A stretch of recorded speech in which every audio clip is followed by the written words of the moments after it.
आज हम एक बहुत इम्पोर्टेंट टॉपिक पर बात करने वाले हैं, डायबिटीज और इससे जुड़े मिसकंसेप्शंस। हमारे साथ हैं जनरल सर्जन डॉक्टर राम अवतार शर्मा जी, जो हमारे सारे डाउट्स क्लियर करेंगे। तो चलिए बताते हैं आपको आपके सारे सवालों के जवाब सिर्फ बॉक्स एफएम पर।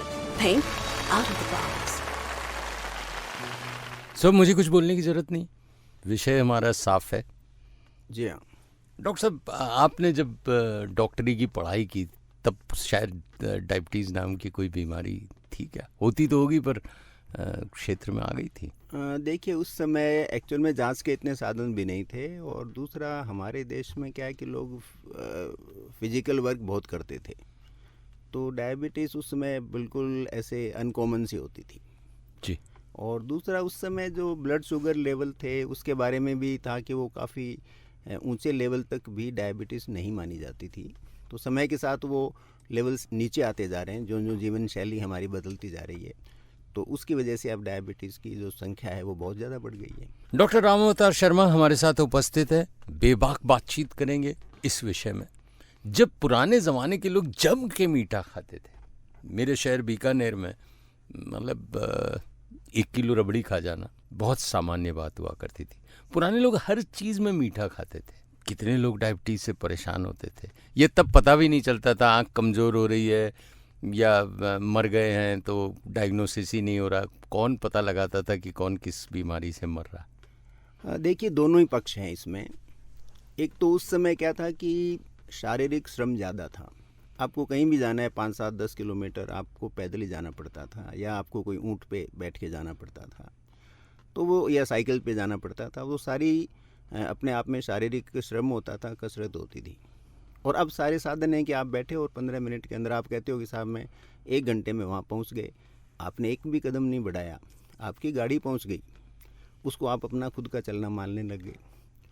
और दूसरा, ये बात आपकी सही है कि उस समय कोई साधन भी नहीं थे, और उस समय देखें तो लोगों की उम्र भी शायद इसलिए कम थी कि बहुत सारे जो डायबिटीज़ के लोग थे उनको पता ही नहीं था, और वो समय से पहले मृत्यु को प्राप्त हो सकते थे। ये पूरी संभावना है इसकी। लेकिन ये निश्चित है कि शारीरिक श्रम ज़्यादा था तो डायबिटीज़ कम थी, क्योंकि उस समय लोगों में इंसुलिन रेजिस्टेंस शायद काफ़ी कम था। यानी अगर हम कहें कि पुराने ज़माने में लोग 60 साल के जब रिटायर होते थे तो मुझे याद है कि उनको लकड़ी और मतलब एकदम वृद्ध मान लिया जाता था कि भाई ये 60 साल के हो गए। और आज 60 साल बहुत सामान्य लगता है। अमिताभ बच्चन को देख लीजिए, ट्रंप को देख लीजिए, बाइडेन को देख लीजिए, नरेंद्र मोदी जी को देख लीजिए।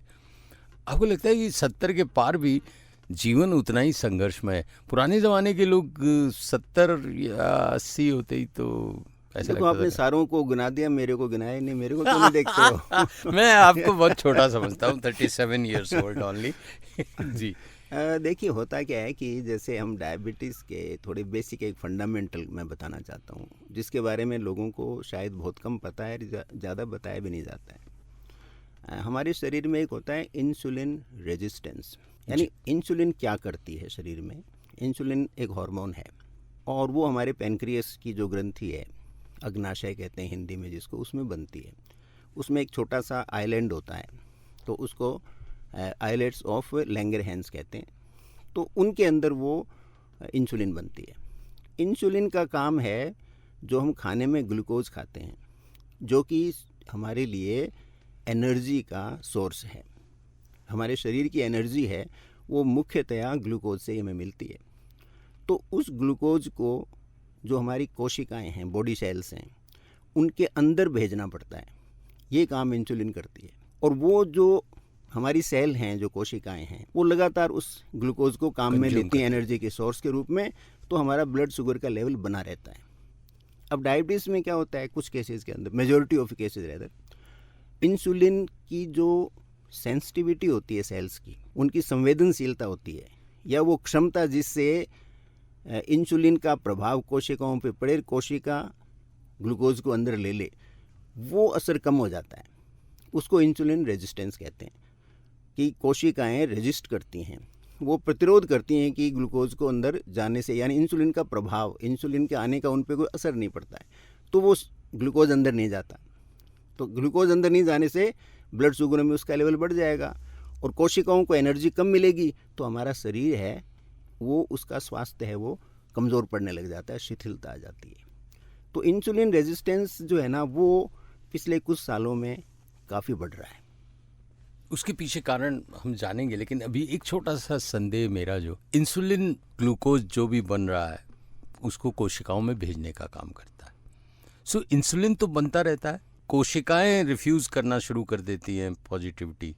हाँ, एक बड़ी संख्या में जी, खास करके आधुनिक जो जीवन शैली है। तो पुरानी जो जीवन शैली थी जिसमें शारीरिक श्रम ज़्यादा होता था, आपको घर के सारे काम करने पड़ते थे, कितने ही काम होते हैं घर में, सब आप हाथों से करते थे, पैरों से करते थे, चलते थे, फिरते थे। तो वो चलने फिरने से एक्टिव बॉडी होती है, उसमें इंसुलिन रेजिस्टेंस डेवलप नहीं हो। तो इंसुलिन रेजिस्टेंस डेवलप यदि नहीं होगा तो आपकी कोशिकाएं ज़्यादा बेहतर काम करेंगी, आपको एनर्जी लगातार मिलती रहेगी और आपका जो ग्लूकोज है वो बर्न होता रहेगा। तो ये जो आधुनिक जीवन शैली है उसमें ये एक बड़ा इम्पॉर्टेंट फैक्टर हो गया है जो कि इस बीमारी को ज़्यादा लोगों में बढ़ा रहा है, जिनमें बिना डायबिटीज़ के जो लोग रह सकते थे। यानी बहुत क्लियर पिक्चर सामने आ रही है कि श्रम जो है वो जीवन में सुविधाओं के कारण कम होता जा रहा है।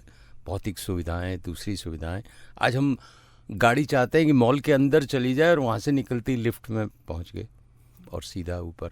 हम गाड़ी का गियर नहीं बदलना चाहते, ऑटोमेटिक चाहिए हमें कि साहब हम कुछ नहीं करें, गाड़ी अपने आप चले। अब तो ड्राइवरलेस गाड़ियों की बात कर रहे हैं, भैया आप इतना श्रम नहीं करोगे, ये दो सोचने की बात है। यस, टीवी चलाने के लिए हमें उठना पड़ता था, अब रिमोट आ गया। फैन, पंखे चलाना है, कुछ भी काम करना है, कपड़े धोने हैं, कुछ भी काम हो, मतलब फिजिकल लेबर तो गायब ही हो गया करीब सारा। और इसको एक तरह का सम्मान की दृष्टि से भी नहीं देखा जाने लगा कि भाई कोई काम कर रहा है तो इट मीन्स वो आदमी का जरा कैलिबर है वो लोअर साइड के अंदर है। श्रोताओं, 7339990969 73399990969, दूसरा नंबर है 9116565744। हम लोग डायबिटीज़ पर चर्चा कर रहे हैं। बहुत सारे भ्रम अभी मेरे भी जो बने हुए हैं निकालूंगा, डॉक्टर साहब का ज्ञान उसमें।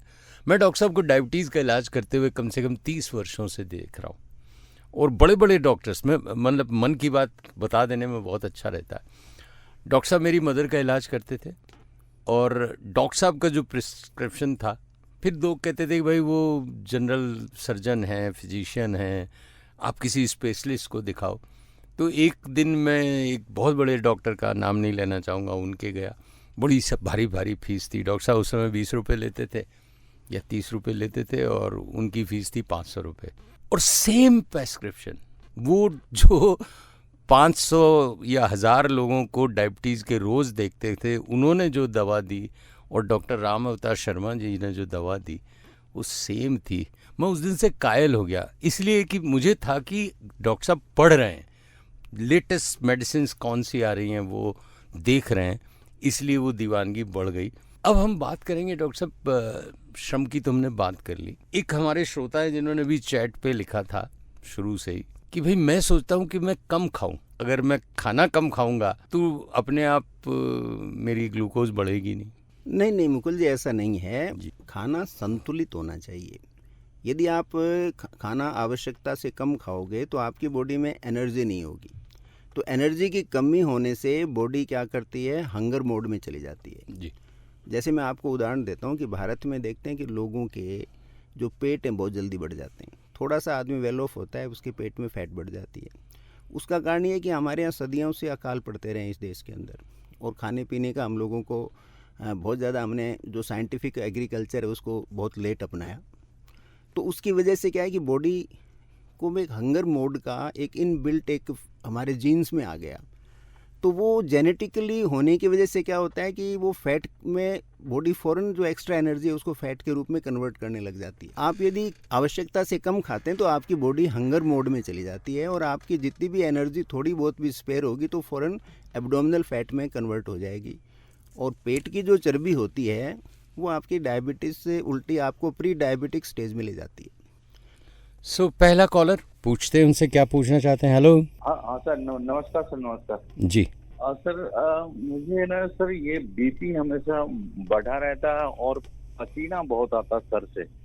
मतलब कुछ भी अगर कुछ वर्क करता हूँ। कौन सा बोल रहे हैं, एकदम- परिचय दें थोड़ा सा अपना। हाँ, मेरा नाम राधे पासवान है सर, मैं बिहार से बात कर रहा हूँ। राधे जी, बहुत अच्छा लगा आप बिहार से बात कर रहे हैं, लेकिन आप हम लोग डायबिटीज़ की बात कर रहे थे, कोई बात नहीं, बीपी अब आपने पूछ लिया है तो डॉक्टर साहब को जवाब देना ही पड़ेगा। जी जी। जी।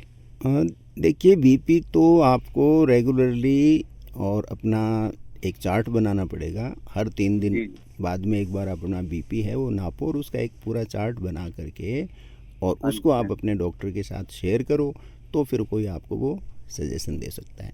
और यहाँ ये ध्यान ज़रूर रखो कि जिनमें बीपी होता है ना, उनमें भविष्य में डायबिटीज़ होने की संभावनाएं बढ़ जाती हैं। तो अपना जो वज़न है ना, और खाना जो आगे हम डिस्कस करेंगे कैसे क्या खाना रखना चाहिए, तो उसका ध्यान अभी से रखना शुरू करो। जी जी। सो ये राधे जी थे बिहार से। चलिए, बीपी की बात कर ली, हम लोगों ने कहा था कि डॉक्टर साहब हैं तो इसलिए। अब हम आ जाएं डायबिटीज़ के संसार पे।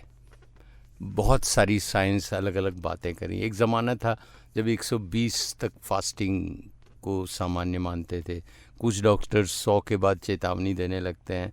गुजरात का खान पान देखें तो 140 से ऊपर, मतलब मीठा और बहुत सारा सामान्य है वहाँ पे। फॉरेन की अगर हाई कैलोरीज देखें तो वो अलग होती हैं। सो ये एक्चुअल में है क्या मापदंड? हर आदमी डरा हुआ है। किसी के 110 है तो वो भी कह रहा है मैं उसमें बॉर्डर में हूँ। देखिए, यहाँ पर हमें एक बात समझनी पड़ेगी कि भी डायबिटीज़ होती किस तरह से और कितनी तरह की होती हैं। तो डायबिटीज़ 2 तरह की होती है मेनली। एक तो होती है आपके टाइप 1 डायबिटीज़ और टाइप 2 डायबिटीज़। तो टाइप 1 में तो क्या होता है कि इंसुलिन बॉडी में किसी न किसी वजह से बननी बंद हो जाती है, और ये यूजुअली देखा गया है कोई वायरल इन्फेक्शन की वजह से ज़्यादातर केसेस में होता है। कुछ लोगों में कोई और टॉक्सिन की वजह से होता है, लेकिन कोई ऐसी वजह होती है कि जो इंसुलिन बनाने वाली जो हमारी अग्नाशय की जो कोशिकाएं हैं वो नष्ट हो जाती हैं। तो इसमें तो आपको इंसुलिन लेना पड़ेगा और खाने का जो अपना परहेज रखना पड़ेगा। इसमें आपके पास कोई ऑप्शन नहीं है। लेकिन इसमें प्लस पॉइंट क्या है कि ये सिर्फ इंसुलिन की ही कमी है, शरीर के दूसरे अंग इससे प्रभावित नहीं होते हैं। यानी ये मेटाबॉलिक डिसऑर्डर नहीं है। जबकि टाइप 2 है वो मेटाबॉलिक डिसऑर्डर है। इसमें अकेली ब्लड शुगर नहीं बढ़ती है, समय के साथ बीपी भी बढ़ जाता है, आपका यूरिक एसिड भी बढ़ जाता है, आपके ऑर्गन्स भी इन्वॉल्व होने लग जाते हैं। तो टाइप 2 वो होती है जिसमें आपको जितनी इंसुलिन चाहिए या तो उससे कम बन रही है, और या फिर आपकी सेल्स में जो मैंने बताया कि इंसुलिन रेजिस्टेंस डेवलप हो गया है। तो टाइप 2 ज़्यादा कॉमन है, टाइप 1 अनकॉमन है, लेकिन इतनी अनकॉमन भी नहीं है कि कोई केसेज नहीं हो।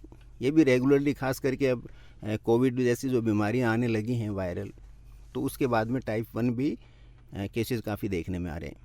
लेकिन उम्र का कोई लेन देन है? जैसे अगर आदमी 60 साल के ऊपर का है और 120 या 130 उसको फास्टिंग अगर आ रही है रीडिंग, तो क्या उसको डरना चाहिए?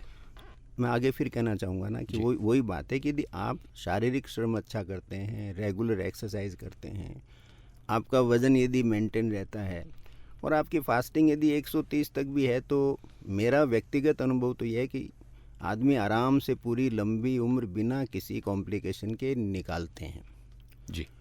और यदि आप जैसे सुबह से शाम तक टेबल वर्क करते हो, आपका वज़न है वो आपकी हाइट के हिसाब से डिस्प्रपोर्शनेटली हाई है, ओबेसिटी बहुत ज़्यादा है, खासकर जो आपके जो कुल्ले हैं, आपके हाथ हैं, आपके पैरों की एब्डोमिनल फैट बहुत ज़्यादा है, तो फिर आपको ब्लड शुगर वो लोअर लेवल का ही चाहिए, क्योंकि वो आपका फिर सेडेंट्री लाइफस्टाइल हो गया।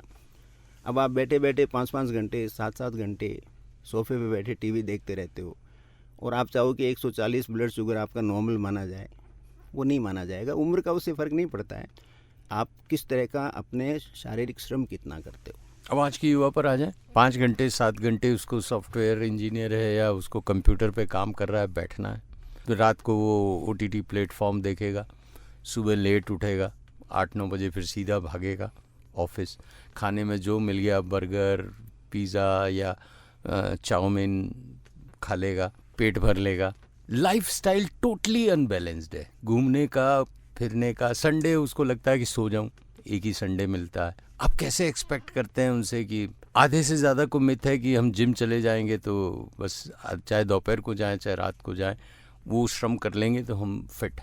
देखिए मुकुल जी, हमें ये भ्रम नहीं होना चाहिए कि हम धरती पर इंसान के रूप में जन्म गए तो हम कोई विशेष व्यक्ति हो गए। जीवन तो स्ट्रगल है, संघर्ष है। जो पौधा भी जो जितना गर्मी को बर्दाश्त करेगा, जितना हवा के झोंकों को बर्दाश्त करेगा, उसमें फल और बीज ज़्यादा आते हैं। तो ऐसे व्यक्ति को भी अब ये कोई एक्सक्यूजेज हैं कि साहब मेरा इतना वर्क है, मुझे 10 मिनट भी नहीं मिलता। जब आप OTT देखने का आपको 2 घंटे का टाइम मिलता है, आपको वीडियो गेम आप 2-2 घंटे देखते रहते हो, तो 15 मिनट आप बाहर निकल के अपने आसपास के पार्क में डेवलप जो हो रहे हैं चारों तरफ, अपने चारों तरफ देख रहे हैं आजकल तो हम, तो वहाँ 10-15 मिनट दौड़ के क्यों नहीं आ सकते? आपकी ज़िंदगी है, उसको बढ़ाने का काम तो आपका, ये दूसरा कौन बढ़ाएगा? बहुत खूब, मर्जी है आपकी, मर्जी शरीर है आपका। तो अब अगला सवाल आ जाता है। जो हमने बात की 140 या डायबिटीज़ की, दवाओं को लेके भी बहुत भ्रम है। कौन सी दवा लेनी चाहिए, कौन सी दवा का लॉन्ग टर्म क्या इफ़ेक्ट पड़ जाएगा, इस भ्रम को थोड़ा सा साफ करें। यहाँ पर फिर सुविधा की, लालच की बहुत सारी बातें आ जाती हैं। रोगी सुविधा चाहता है, चिकित्सक है वो धनी होना चाहता है, ये इनका बीच में संघर्ष चलता है। अब रोगी जागरूक क्यों नहीं है? क्योंकि डायबिटीज़ का बेसिकली हम देखें, जो टेक्स्ट बुक ट्रीटमेंट है वो तो सबसे पहले है डाइट मैनेजमेंट। सबसे पहले जो रोल होता है वो तो आपके खान पीन में परिवर्तन, वो पहला कदम है। दूसरा कदम है लाइफस्टाइल मॉडिफिकेशन। और इन दोनों से नहीं यदि कोई चीज़ नियंत्रित होती है तो फिर आप दवाओं के बारे में सोचो। लेकिन अब कितने में श्रोता लोग इसमें डिसाइड करेंगे, कितने लोग हैं जो डॉक्टर को दिखाएंगे और वो अपने प्रेस्क्रिप्शन के ऊपर यदि दवा नहीं लिखे तो दोबारा उसके पास जाना पसंद करेंगे। सिर्फ सामने वालों को, डॉक्टरों को ब्लेम करने से काम नहीं चलेगा। हमें अपना एटीट्यूड है वो बदलना पड़ेगा, और हमें हमारे जीवन शैली और हमारे खान पीन पे हमें नियंत्रण करना पड़ेगा, और हमें वो चीज़ें जाननी पड़ेंगी जिससे हमारा जीवन ज़्यादा बेहतर हो सकता है। चलिए, हमें वो चीज़ जाननी है। एक नोट करने लायक पॉइंट है डाइट चार्ट। डायबिटिक पेशेंट का क्या होना चाहिए, मेडिकली उसे कितने दिनों में एक डॉक्टर से अपनी दवाइयाँ और अपनी करंट जो सिचुएशन है, रीडिंग है, उसको चेकअप करके मिलते रहना चाहिए। और कौन से ऐसे सिम्टम्स हैं जिनके कारण आपको लगने लगे कि डायबिटीज़ आप पर थोड़ा सा घातक प्रभाव डाल रही है। इन 3 चीज़ों पे चर्चा करेंगे हम। बहरहाल हम तो बात कर रहे हैं बीमारी की, और बीमारी को प्यार से कैसे ठीक किया जाए इसकी बात कर रहे हैं। डॉक्टर राम अवतार शर्मा हमारे साथ हैं। 7339990969 7339990969 नंबर है जिस पे आप बात कर सकते हैं। एक नंबर और है 9116565744। आप चैट पर भी हमें मैसेज दे सकते हैं बॉक्स FM पे, जिस पे बहुत सारे लोग कर रहे हैं, तो उससे भी हम आपका प्रश्न पूछ लेंगे।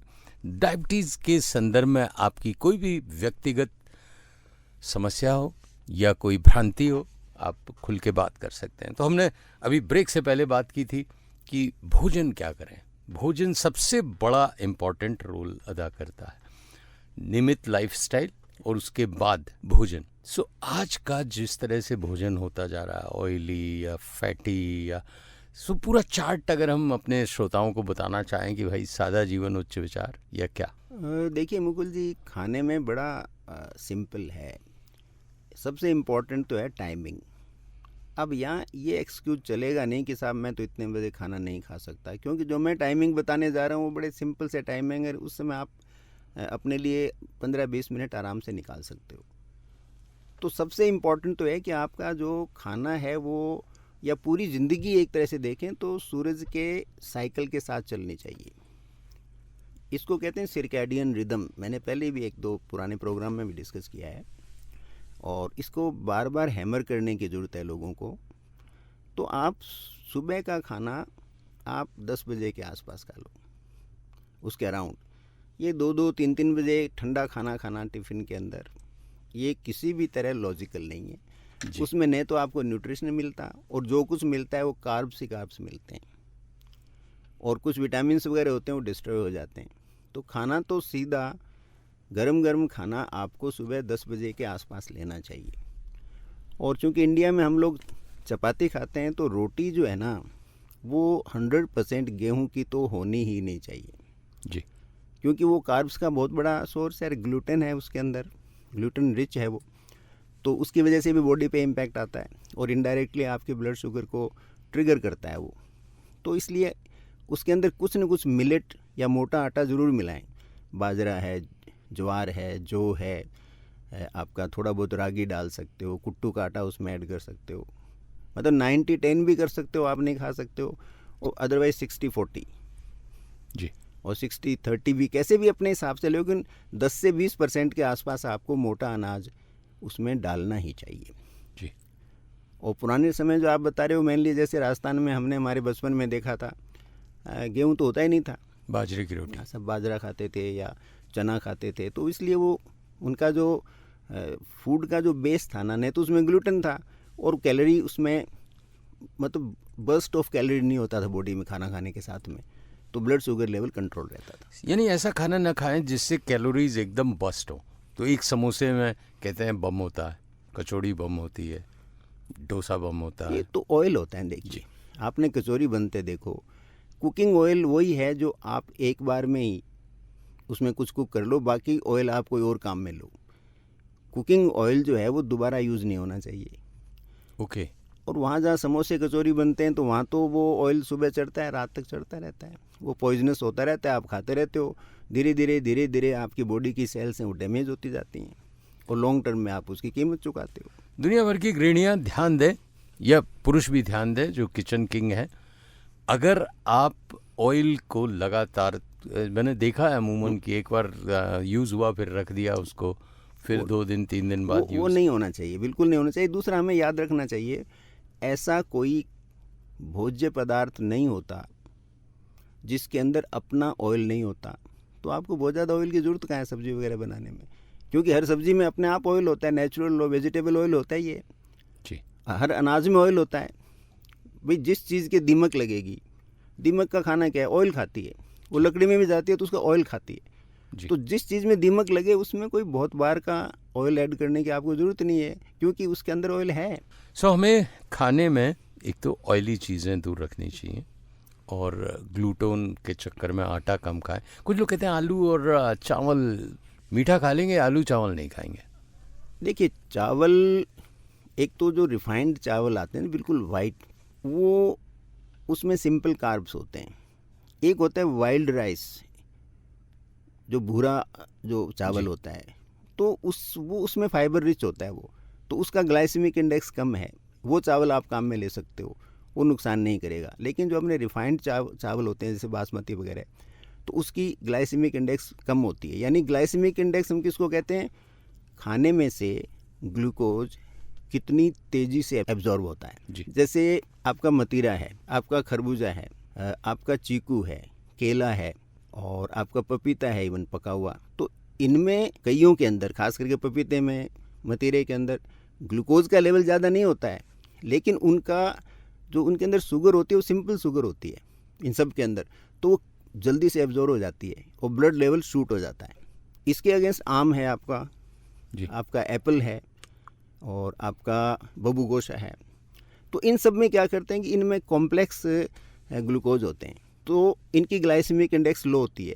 शकरकंद है आपकी जी, उसकी ग्लाइसेमिक इंडेक्स लो है, शुगर होते हुए भी वो एब्जॉर्ब बहुत स्लोली होगी, तो आपका ब्लड शुगर बढ़ाएगी नहीं, रेदर उसको कंट्रोल करेगी। यानी आम खाएंगे तो उतना खतरा नहीं है, केला, पपीता और मतीरा, अंगूर, इन्हें कम खाया जाए या खाया ही नहीं जाए? नहीं, खाने को तो आप थोड़ी अमाउंट खा सकते हो जी। अब आजकल जैसे एक यूट्यूब वगैरह पे चला है कि साहब फल कितने ही खाओ, क्योंकि उसमें फ्रक्टोज होता है। वो एक भाई साहब तो कोई एक्सपेरिमेंट करके भी दिखाते हैं कि फ्रक्टोज से तो ब्लड शुगर बढ़ेगा नहीं, क्योंकि ग्लूकोज नहीं है। अब ये मिथ है ये जी, ये दूर होनी चाहिए, क्योंकि हमारा शरीर फ्रक्टोज को स्टोर नहीं कर सकता, तो जो भी एक्स्ट्रा फ्रक्टोज आपकी बॉडी में जाएगा वो ग्लूकोज में कन्वर्ट हो जाएगा। तो मान लो आपने सिर्फ फलों की डाइट ली कुछ दिन के लिए, तो 5, 10, 15 दिन तो आपका ब्लड शुगर लो आ जाएगा और आप चारों तरफ प्रचारित कर दोगे, सबको कह दोगे साहब मेरा ठीक हो गया, और वो महीने बाद में पता चलेगा कि वो बिल्कुल शूट कर गई, क्योंकि वो सारा जो आपका धीरे धीरे फ्रक्टोज जो बॉडी में जाता जा रहा है और जो ही एनर्जी की नीड कम हुई वो ग्लूकोज में कन्वर्ट होकर आपका ब्लड शुगर बढ़ा देता है। उस बढ़े हुए का आप किसी को नहीं बताओगे। तो ऐसे धीरे धीरे जो हर मिथ होती है, हर मिथक होता है, उसकी अपनी एक साइंस होती है, उसका अपना एक जीवन होता है, और वो मिथक चारों तरफ झूठ के रूप में फैल जाता है और सत्य नहीं, असत्य है। बहुत डरावनी बात है। मज़ा आ रहा है सुन के कि भाई हम लोग सोचते हैं नेचुरल चीज़ें, फल नेचुरल होते हैं तो आप खा लीजिए, लेकिन एकदम भरपेट आप सिर्फ वही खाएं और ये सोच के खुश हों कि भाई हमने तो फल खाए हैं, कुछ नहीं होगा। सो वो मिथ है। फल लिमिट में खाओ। आपको केला खाने की इच्छा है मान लो बहुत ज़्यादा, तो 10-15 दिनों में आधा केला खा लिया, लेकिन वो भी ध्यान रखो कि बहुत राइप नहीं हो, बहुत पका हुआ केला नहीं होना चाहिए, थोड़ा सा फर्म लेवल का होना। तो वो कभी कभी आपने ले लिया तो उससे तो शुगर नहीं बढ़ेगी, लेकिन यदि आपने उसको डेली पार्ट बना लिया और बहुत अच्छा पका हुआ केला खा लिया तो ब्लड शुगर शूट करेगा। अब अगर कोई आदमी खेल रहा है और उसे अच्छी मतलब स्ट्रेंथ भी चाहिए तो वो क्या खाए? नहीं, आप प्रोटीन तो ले ही सकते हैं। अच्छा, जैसे आप को दाल लेने में कोई दिक्कत नहीं है, आप दालें ले सकते हैं रीजनेबल अमाउंट के अंदर। नहीं, फ्रूट्स में? फ्रूट्स में आप जैसे मैंने बताया था ना, एक तो एप्पल जी, लो ग्लाइसेमिक इंडेक्स का है, आप गुआवा ले सकते हैं जी, और इसके अलावा जैसे आप नारंगी ले सकते हैं, और इसके अलावा जैसे आलू बुखारा है। तो इस तरह के फल आप आराम से ले सकते हैं जिनमें पल्प है ना, वो अच्छा पल्प हो। जी, तो पल्प वाले सब ले सकते हैं। लेकिन एक बात याद रखनी है, किसी भी तरह का फ्रूट जूस नहीं लेना है। ये क्यों? भाई जूस क्या है कि वो उसमें से जो ग्लूकोज है जल्दी एब्जॉर्ब होगा, बॉडी को उसमें ज़्यादा कोई स्टोमक को करना ही नहीं पड़ता, तो स्टोमक उसको पुश कर देता है इंटेस्टाइन में, और वहाँ से वो फ़ौरन उसका जो ग्लूकोज है वो एब्जॉर्ब हो जाएगा, तो ब्लड शुगर आपकी शूट कर जाएगी। यानी आप अगर एक गिलास मतीरे का जूस पी लेंगे तो उससे शुगर शूट कर जाएगा, और वही मतीरे के 2 छोटे छोटे पोर्शन आप खा लेंगे तो आपका ब्लड शुगर नहीं बढ़ेगा, क्यों? उसके साथ पल्प जा रहा है, तो वो स्टोमक में उसको डाइजेस्ट होने में एक्स्ट्रा टाइम लगता है, तो धीरे धीरे फिर इंटेस्टाइन में जाएगा। सेम संतरा, मौसमी, इनके जूस? सेम जूस नहीं पीने, आप संतरा ही खा सकते हैं, दिन में एक फल आप आराम से खा सकते हैं, 1 फ्रूट ए डे, बदल बदल के आप खा सकते हैं, एक्सेप्ट जो अपन ने 3-4 बताए हैं कि ये बिल्कुल जहाँ तक पॉसिबल हो कम से कम लें। अशोक बीकानेर से लिखते हैं कि डॉक्टर साहब इंसुलिन का कितना महत्व है, यार आदमी को कब इंसुलिन पर आ जाना चाहिए? इंजेक्शन की बात कर रहे हैं वो, और उसका बायोमीटर क्या होता है? मतलब रेगुलर एक डॉक्टर ने डोज दे दी वही लेते रहें, या कम बेसी करते रहना चाहिए उसको? वो असमंजस की स्थिति में। जैसे मैंने पहले कहा ना कि जैसे टाइप 1 डायबिटीज़ है, उसमें तो इंसुलिन शुरू से ही लेते हैं, वो तो एक अलग कहानी होगी। और दूसरे जो टाइप 2 डायबिटिक हैं उसमें क्या है कि हम हमारे पैनक्रियास को स्टिमुलेट करते हैं इंसुलिन बनाने के लिए। अब एक थका हुआ घोड़ा है, उसको कब तक भगाओगे? एक स्टेज के बाद में वो घोड़ा भागना बंद कर देता है, वो गिर जाता है, तो हमारा पैनक्रियास इंसुलिन बनाना बंद कर देता है। वो या तो तब जब हमारे डायबिटीज़ बहुत अर्ली उम्र में हो जाए, लंबे समय तक दवा लेनी पड़े, और या फिर हमारी एज के हिसाब से, या फिर जैसे ये कोविड है और इस तरह के जितने वायरल इन्फेक्शंस हैं वो पैनक्रियास उसकी चपेट में आ जाता है, तो बॉडी में इंसुलिन बननी कम हो जाती है, तो उन लोगों को ऊपर से इंसुलिन लेनी पड़ती है। और पहले तो उसमें बिल्कुल ऑप्शन नहीं था, अब कुछ दवा भी आई हैं जो एक्स्ट्रा शुगर को किडनी के थ्रू निकालती हैं जी, लेकिन उनका भी बहुत लंबा एक्सपीरियंस नहीं है, और कुछ लोगों का मानना है कि उनका ज़रूरत से ज़्यादा उपयोग हो रहा है। तो उस उपयोग से कल को पता चले कि साहब वो किडनी में बहुत ज़्यादा डैमेज हो गया, या किडनी में बार बार इन्फेक्शन होने लग जाते हैं, क्योंकि शुगर जब किडनी के थ्रू निकलेगी तो पूरा आपका यूरिनरी ट्रैक्ट है उसमें हर समय शुगर रहेगी, और बैक्टीरिया तो शुगर को पसंद करते हैं, उसमें वो जल्दी ग्रो होते हैं। तो इसलिए इंसुलिन एक बेटर ऑप्शन है, लेकिन अब ठीक है उसकी तकलीफ़ें भी हैं, इजी नहीं है, कहना बहुत आसान है, लेकिन जो रोगी है उसके लिए ज़रा मुश्किल काम होता है। और जहाँ तक डोजेज़ का सवाल है, वो तो आपको अपना ब्लड शुगर मॉनिटर करके उसके हिसाब से लेनी पड़ती है। लेकिन मेरा फिर यहाँ कहना है कि सिर्फ इंसुलिन लेने से काम नहीं चलेगा, क्योंकि जैसे मैंने पहले कहा कि इंसुलिन रेजिस्टेंस भी है। तो यदि आपकी बॉडी में इंसुलिन रेजिस्टेंस है तो आपको अपनी बॉडी की एक्टिविटी बढ़ानी पड़ेगी। आपकी प्रायोरिटी नंबर 1 आपका जीवन होना चाहिए। जैसे आपने कहा बच्चे बैठे रहते हैं जी। वो क्यों बैठे रहते हैं? वो आगे बढ़ना चाहते हैं। उनको मैं एक ही बात कहना चाहूँगा, आगे बढ़ने की चाहत में रिश्ते नाते सब छूट गए, तन को जितना गढ़ना चाहा मन से उतना ही टूट गए, जैसा तुम सोच रहे साथी वैसे आबाद नहीं हैं हम। आपको बॉडी एंड माइंड का बैलेंस बनाना पड़ेगा। बहुत खूब। आप बैठे हो, चेयर एक्सरसाइज होती हैं कितनी, वो सीखिए आप, सब जगह मिल जाएंगी कि कुर्सी पे बैठे बैठे ऑफिस एक्सरसाइज क्या है। तो बहुत सारी वो हमें शरीर को एक्टिव रखना है। तो मैं इनसे यही कहना चाहूँगा कि शारीरिक श्रम को बढ़ाइए, प्रकृति के पास जाइए। जैसे हम बाग में घूमने का कहते हैं, क्यों कहते हैं? वहाँ प्रकृति है और वहाँ सिर्फ आप सिर नीचा करके चक्कर काट के मत आइए, वहाँ आसपास क्या हो रहा है वो भी देखिए। इंसानों को भी नहीं, चिड़ियाँ हैं, चींटी है, कीड़े मकोड़े हैं, पेड़ पौधे हैं, वो क्या कर रहे हैं, वो कैसे जी रहे हैं, उनको भी ज़रा देखिए, उन पे नज़र डालिए, क्योंकि वहाँ सृजन हो रहा है। और जहाँ सृजन होता है वहीं से आपको जीने की इच्छा पैदा होती है। और आपकी जीने की इच्छा बढ़ेगी तो निश्चित है कि बीमारी पर उसका सकारात्मक प्रभाव पड़ेगा। क्या बात है, बहुत बहुत बढ़िया। पेड़ों से बात करिए, पिछली बार आपने कहा था, और अब आप कह रहे हैं कि सृजन को देखिए, जीवन जीने की इच्छा बढ़ेगी। ये एक डरावनी बात आपने की थी कि अभी जो नई मेडिसिन आई हैं जो यूरिन के थ्रू डायबिटीज पास कर रही हैं, तो ये अगर कोई आदमी ले रहा हो तो उसको क्या सिम्टम्स ऐसे देखने चाहिए जिससे कि उसे लगे कि नहीं, इसका रिएक्शन उल्टा हो रहा है? नहीं, मैंने डराने के लिए नहीं कहा, लेकिन मेरे पास कुछ रोगी आते हैं, वो बताते हैं कि साहब मैंने तो मीठा खा लिया और फिर मैंने एक गोली एक्स्ट्रा ले ली कि वो तो यूरिन से निकल जाएगी। एक्स्ट्रा खाई वो तो मैं तो स्वाद तो लेऊं। अब स्वाद के लिए आप अपने जीवन को बलि पे नहीं चढ़ा सकते, सिर्फ स्वाद के लिए जी। तो मैं ज़्यादा उनके लिए, अगर कंट्रोल डोज है वो तो ठीक है, डॉक्टर के गाइडेंस में ली वहाँ तक तो ठीक है। लेकिन लोग अपनी मर्जी से करते हैं कि क्या है, 2 रसगुल्ले खा लो और साथ में एक गोली एक्स्ट्रा लेना हो तो किडनी से निकल जाएगी। तो किडनी का काम यूरिन निकालना नहीं है जी। बेसिकली तो यदि किडनी में शुगर निकलती है तो कान खड़े हो जाने चाहिए। डॉक्टर के खड़े होते थे पहले कि भाई आपका तो ब्लड शुगर है, आप your life is at risk, कि आपके तो किडनी में ही शुगर पहुंच गई है। और अब हम उसको दवा से कर रहे हैं, और किडनी का जो काम नहीं है वो काम आप उससे करवा रहे हो, ऑर्गन उसके लिए बना ही नहीं आपका। तो ये साइंटिफिक नहीं है ट्रीटमेंट, सुविधाजनक है, क्योंकि आपने फंडामेंटली आप चेंज नहीं होना चाहते, आपको काम करने में शर्म आती है। अरे धरती का सब जीव श्रम कर रहा है, उसी से उसको भोजन मिल रहा है। कितना भागते दौड़ते हैं जानवर, देखो आप खाने के लिए दिन भर भागते हैं। हाँ, सारे दिन भागते और हैं, रात को कभी नहीं खाते देखा।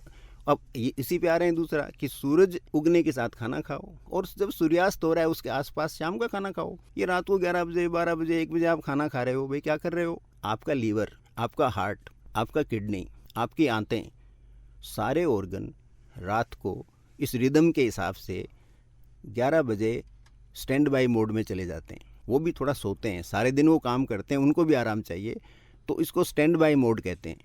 तो आपका लीवर, यदि आप 3 घंटे में खाना पचता है तो यदि 11 बजे वो स्लीपिंग मोड में जाता है आपका लीवर, तो आपका फाइनल खाना 8 बजे हो जाना चाहिए at the most, so that 11 बजे तक फुल्ली डाइजेस्ट हो जाए। तो उसको लीवर रैशनली अलग अलग डिवाइड करके अलग अलग स्टोर कर देता है या यूटिलाइज कर लेता है।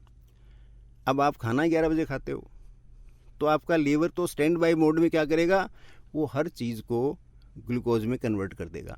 आप चाहे बादाम खाओ, आप चाहे मटन खाओ, आप चाहे फिश खाओ, प्योर प्रोटीन खाओ, वो सारा का सारा ग्लूकोज में कन्वर्ट हो जाएगा, क्योंकि ये लीवर की जो कितना काम करवाओगे उससे। तो इसलिए शाम का खाना प्रिफरेबली 7 PM के आसपास, 7 से 8 के बीच में शाम का खाना फिनिश हो जाना चाहिए। भाइयों, जागो और भागो, 2 चीज़ें बहुत ही सार के साथ कही जा रही है। बाकी दवाइयाँ तो होंगी, खैर।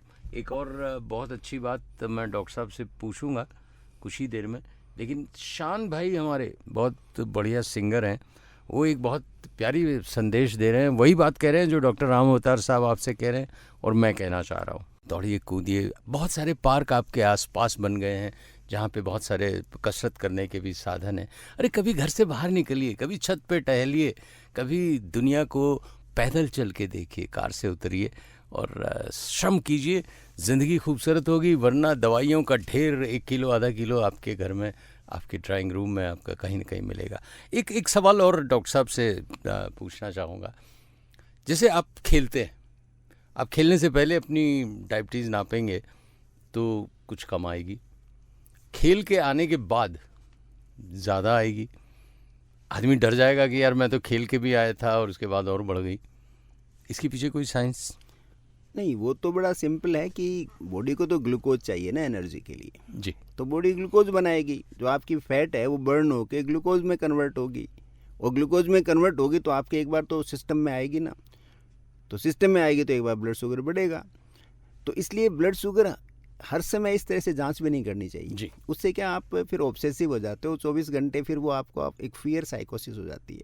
और जो डर होता है वो आपके बॉडी के नॉर्मल जो कार्य प्रणालियाँ हैं उनको डिस्टर्ब करता है। तो ब्लड शुगर का तो बड़ा सिंपल तरीका है, एक तो खाली पेट कराओ और एक लंच के या डिनर के 2 घंटे बाद में करो, सुविधा के हिसाब से। जी।